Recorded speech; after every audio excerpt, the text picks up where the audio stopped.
First open file and choose open. Select this image, click open. Now press Ctrl J to duplicate the layer.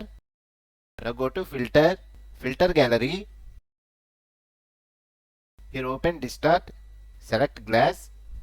Here increase the distortion to 20, smoothness to 2.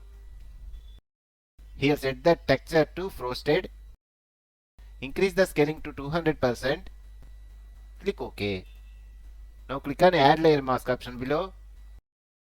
Now take the elliptical marquee tool, select the area, hold Alt button and click on Backspace. Now go to Select and choose Deselect.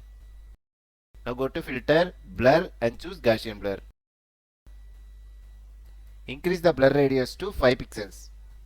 Click OK. Let's see the final result.